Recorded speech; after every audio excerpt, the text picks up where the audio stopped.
So I've got Studio 2017 open with the default settings, and I just want to show you quickly a way in which you can move the windows around. You probably know how to do this already, but just in case it might be useful. First of all, there's so many windows here. We have a translation results window, you have concordance search, you've got your comments, TQAs, messages, and now we've got this fragment match windows. We also have this advanced display filter over here, which is something I'm not writing about in this article, but it's definitely something you want to have a look at. Now, to try and make all of these things more useful to see, what I've found is, or the way I've found I like to work with this is, first of all, I take the advanced filter, click on that little pin to dock it, and then, in fact, you can leave it here. That's quite nice there. And move this over here. Put it there like that, it's set in place. Then what I do is I take my turn-based viewer, because I don't like that flicking in and out all the time either. So I dock that, and I can take that out, and I drop that into the middle down here. So it becomes another tab in this view over here. So then I've got my turn recognition and turn-based viewer permanently available to me above one another, and I don't have any windows flying in and out.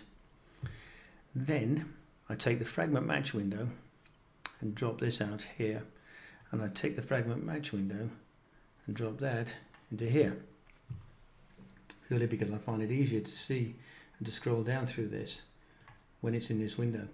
You could even make this the full length of here, which might be a bit easier to see. We'll try that in a second. But this gives you some benefits. So I can move this over here like this, so my translation window is still reasonably big to be able to see. And I can work like that. Clearly, if I've got another screen, then moving these windows off and putting them onto another screen is going to be beneficial. But working like this works quite nicely.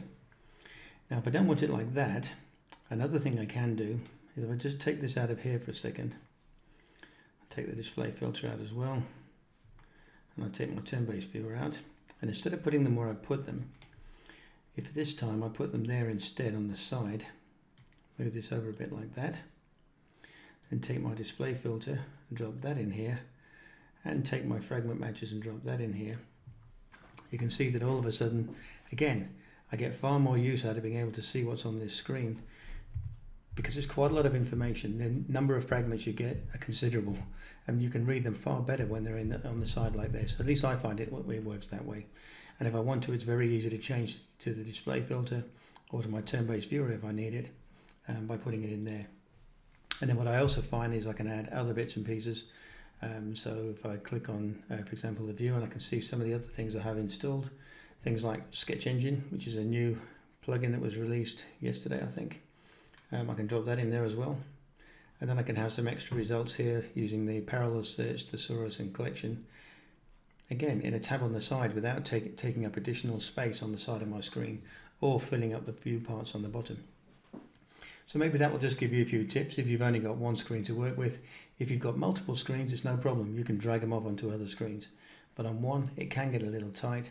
And working like this, I found it to be, as I've been playing around with it, I found it to be quite friendly, quite useful, and quite easy to work with. So I hope that helps.